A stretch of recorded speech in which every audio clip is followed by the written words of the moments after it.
आता प्रश्न दुसरा आहे, मी वाचून दाखवते सूचना। जर अंकगणिती श्रेणीचे पहिले पद ए व सामान्य फरक डी असेल तर अंकगणिती श्रेणी लिहा। पहिला आहे ए बरोबर 10, डी बरोबर 5। पहिल्या उदाहरणामध्ये ए बरोबर 10 दिलाय, डी बरोबर 5 दिले, म्हणजे ए बरोबर 10 व डी बरोबर 5 दिले आहे। तर उत्तराला आपण सुरुवात करतो। यावरून ए म्हणजेच काय, पहिलं पद ज्याला आपण T1 म्हणतो, बरोबर T1 बरोबर किती येणार, 10।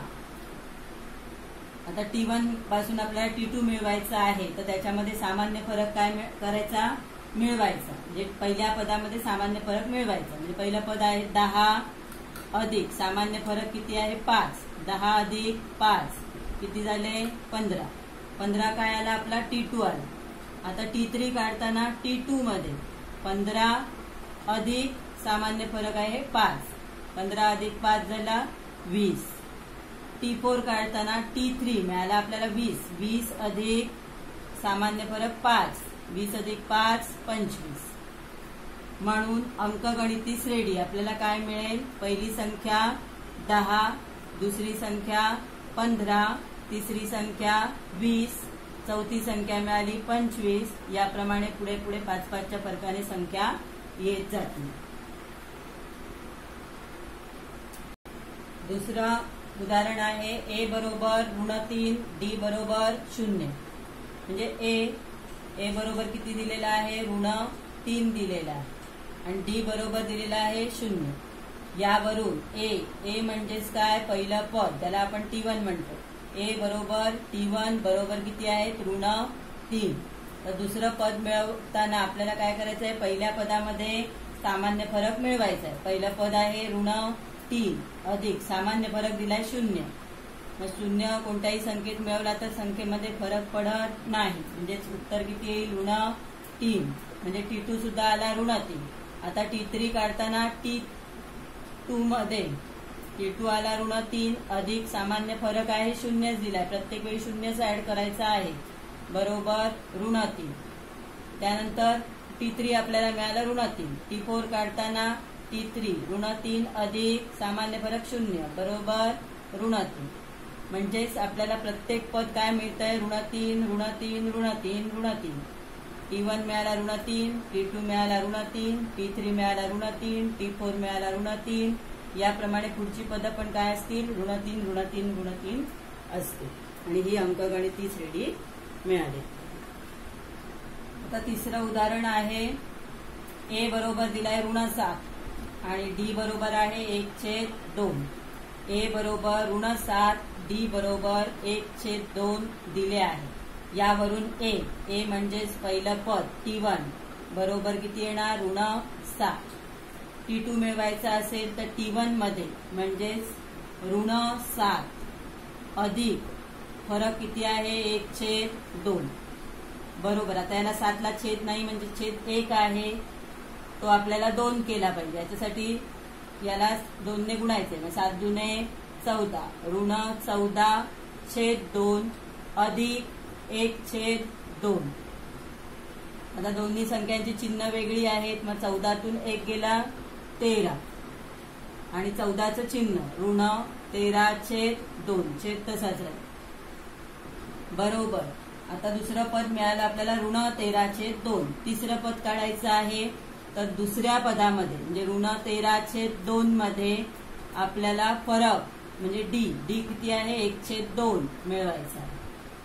आता इथेही काय चिन्ह विरुद्ध आहेत, म्हणजे वजाबाकी, 13तून 1 गेले किती राहतील 12, 12/2। 12 कसे असतील, ऋण, कारण 13चं चिन्ह त्याला येईल, बरोबर। आता इथे भाग जात असेल तर आपण घालवू शकतो, बेसक 12 म्हणजे -6 दुसरं पद आहे। तिसरं पद बघा, चौथं पद काढण्यासाठी तिसऱ्या पदामध्ये -6 अधिक 1/2, त्याला छेद नाही म्हणजे छेद 1, त्याचा छेद आपल्याला बेरीज करायची असेल तर 2 केला पाहिजे, मग 2 ने गुणायचा आहे अंशाला छेदाला, 6 दुने 12, -12/2 अधिक 1/2। पुन्हा चिन्ह विरुद्ध आहेत, 12तून 1 कमी झाला 11, 11ला चिन्ह वजा येईल, भाराचं चिन्ह, छेद 2 तसेच राहते, ऋण 11/2 हे कोणतं चौथं पद मिळालं. म्हणजे अंकगणिती श्रेणी काय मिळाली तर पहिलं पद ऋण 7, त्यानंतर दुसरं पद मिळालं ऋण 13/2, तिसरं पद मिळालं ऋण 6, चौथं पद मिळालं ऋण 11/2. याप्रमाणे पुढची पदं आपल्याला मिळत जातील. प्रत्येक येणाऱ्या पदामध्ये फरक मिळवला की पुढचं पद मिळेल. तर चौथं उदाहरण आहे ए बरोबर ऋण 1.25 आणि डी बरोबर दिलाय 3. तर ए बरोबर ऋण 1.25, डी बरोबर आहे 3. ए म्हणजेच काय आपलं पहिलं पद T1 बरोबर ऋण 1.25. आता T2 मिळवायचं आहे तर T1 मध्ये म्हणजे ऋण 1.25 मध्ये आपल्याला डी मिळवायचं आहे. किती मिळवायचे आहे तर 3 मिळवायचे आहे. आता हे दिसत असली बेरीज तरी आपल्याला काय करायची आहे वजाबाकी करायची. आता मोठे कोण आहेत 3 आहे, इथे 1.25 आहे म्हणजे पूर्ण संख्या 1 आहे, इथे पूर्ण संख्या 3 आहे म्हणजे 3.00 घ्यायचं आपण वजा 1.25 म्हणजे 10तून 5 गेले 5 राहतील, 9तून 2 गेले 7 पॉइंट, इकडे 2तून 1 गेला 1.75 हे काय आपल्याला मिळालं T2 मिळालं. आता T2 मिळालं तर T3 मिळवताना 1.75 मध्ये आपल्याला एक फरक जो आहे डी किती आहे 3 आहे तो मिळवायचा आहे. 1.75 अधिक 3 म्हणजे 3.00, 5चे 5, 7चे 7 आणि 3 आणि 1 4 बरोबर 4.75. ही चौथी संख्या मिळवताना तिसऱ्या संख्येमध्ये म्हणजे 4.75 मध्ये किती मिळवायचे आहे डी म्हणजे किती आहे 3 बरोबर 4.75 अधिक 3.00 म्हणजे 75 तसेच राहतील, 4 आणि 3 7, 7.75. म्हणजे आपल्याला अंकगणिती श्रेणी काय मिळाली ऋण पहिली संख्या आहे ऋण 1.25, दुसरी संख्या मिळाली 1.75, तिसरी संख्या मिळाली 4.75, चौथी संख्या मिळाली 7.75. याप्रमाणे 3-3च्या फरकाने आपल्याला संख्या मिळत जाते. ही अंकगणिती श्रेणी तयार झाली. पाचवं उदाहरण आहे ए बरोबर 6 दिलेला आहे आणि डी बरोबर -3. ए बरोबर 6 आणि डी बरोबर -3 दिले आहे. मग ए बरोबर ए म्हणजेच पहिलं पद T1 बरोबर किती आलं 6. T2 मिळवताना आपल्याला काय करायचं आहे T1 मध्ये हा फरक जो आहे तो मिळवायचा आहे. T1 आहे 6 अधिक डी आहे ऋण 3, चिन्ह वेगळी आहेत वजाबाकी, 6तून 3 गेले 3. नंतर T3 बरोबर T2 अधिक डी, T2 आलंय किती आपलं 3 अधिक डी आहे ऋण 3. आता या दोघांचे चिन्ह विरुद्ध आहेत म्हणजे वजाबाकी झाली, 3तून 3 गेले 0. चौथं पद मिळवताना तिसऱ्या पदामध्ये तिसरं पद आलंय आपलं 0 अधिक डी दिलेला आहे ऋण 3, 0 अधिक ऋण 3 ऋण 3.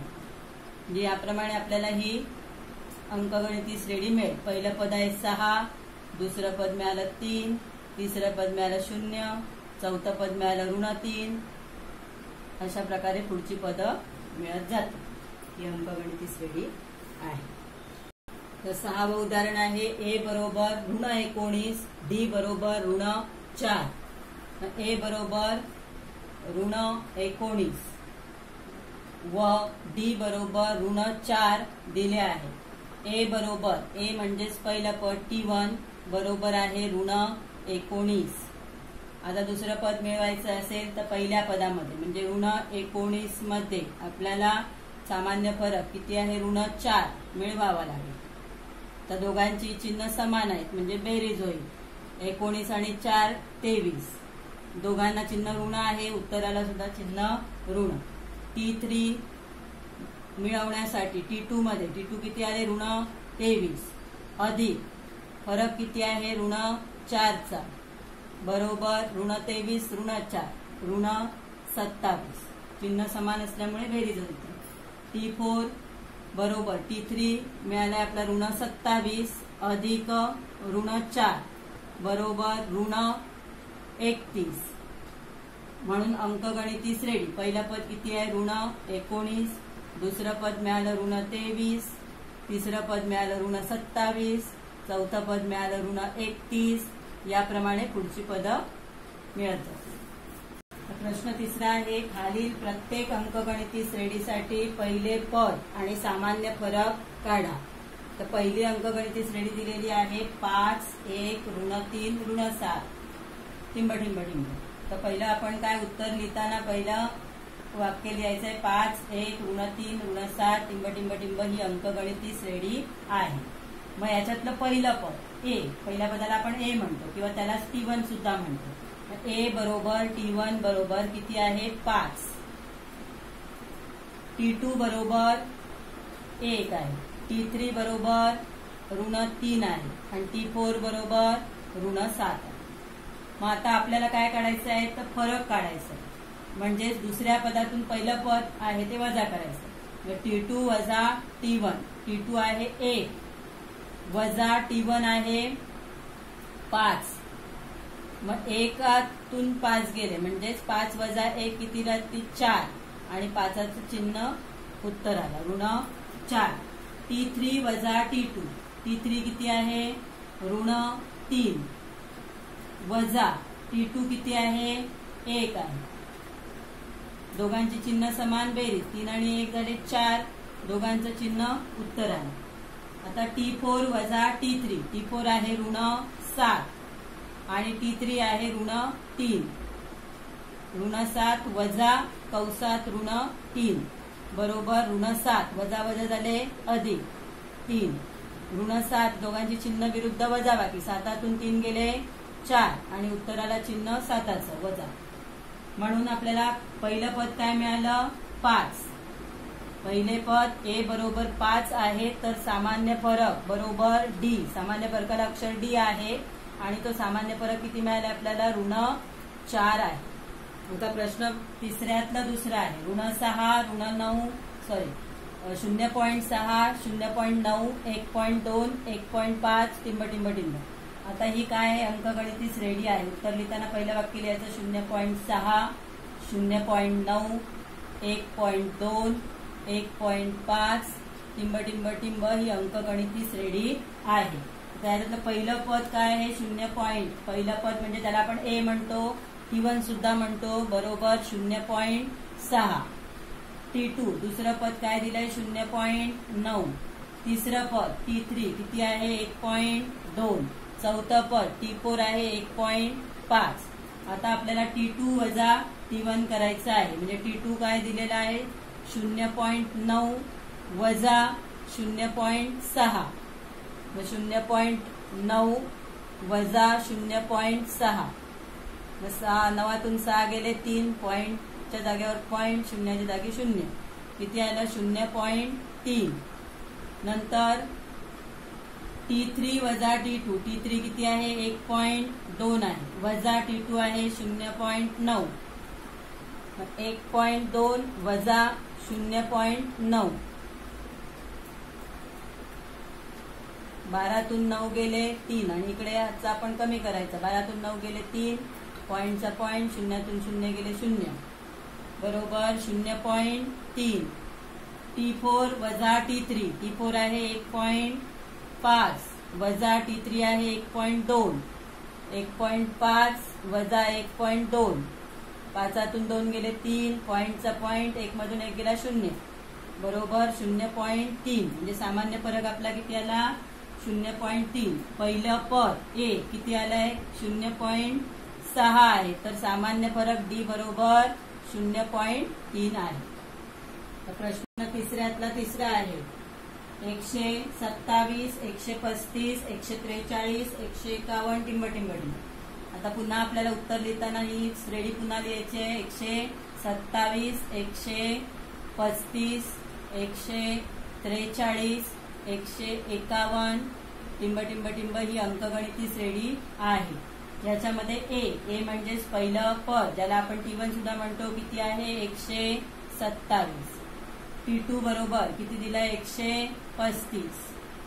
T3 किती आहे 143 आणि T4 आहे 151. मग आता T2 वजा T1 करायचं आहे. मग T2 दिलेला आहे 135. 135 मधून 127 वजा करायचे. मग किती राहतील 8. त्यानंतर T3 वजा T2. T3 आहे 143. 143 मधून T2 135 वजा करा. किती राहतील 8. परत T4 वजा T3 151 वजा 143 बरोबर 8. म्हणजे सामान्य फरक आपला डी किती आला 8 आला. पहिलं पद म्हणजेच ए किती आहे 127 आहे तर सामान्य फरक आहे 8. सामान्य फरक 8 आहे. अशी सोपी उदाहरणं आहेत ही. प्रश्न तिसऱ्यातला चौथा बघा. 1/4, 3/4, 5/4, 7/4 टिंब टिंब टिंब. तर ही पुन्हा उत्तर लिहिताना सुद्धा पुन्हा ही श्रेणी लिहायची आहे. 1/4, 3/4, 5/4, 7/4 ही अंकगणिती श्रेणी आहे. मग ए म्हणजेच पहिलं पद T1 किती आहे 1/4. फक्त आपल्याला बघून उत्तर लिहायची आहे. T2 किती आहे 3/4. T3 किती आहे 5/4. T4 आहे 7/4. तर T2 वजा T1. T2 दिलेला आहे 3/4 वजा T1 आहे 1/4. छेद समान आहेत फक्त अंशांची वजाबाकी करा. 3तून 1 गेला 2/4. भाग जातोय 2 के 2 2 दुने 4 बरोबर 1/2. T3 आहे 5/4 वजा T2 आहे 3/4 बरोबर. इथे सुद्धा छेद समान आहे. 5तून 3 गेले 2 2/4 2 के 2 2 दुने 4 बरोबर 1/2. T4 वजा T3. T4 आहे 7/4 वजा T3 आहे 5/4 बरोबर 7तून 5 गेले 2/4 बरोबर 1/2. भाग तसाच लावायचा 2 के 2 2 दुने 4. म्हणून पहिलं पद ए किती आहे 1/4 आहे तर सामान्य फरक डी बरोबर 1/2 आहे. अशी प्रत्येक तीनही उदाहरणं सोपी आहेत. सर्व उदाहरणं आपण घेतलेली आहेत. सराव लिहून घ्या, सराव करा आणि समजलं नाही तर पुन्हा व्हिडिओ पहा.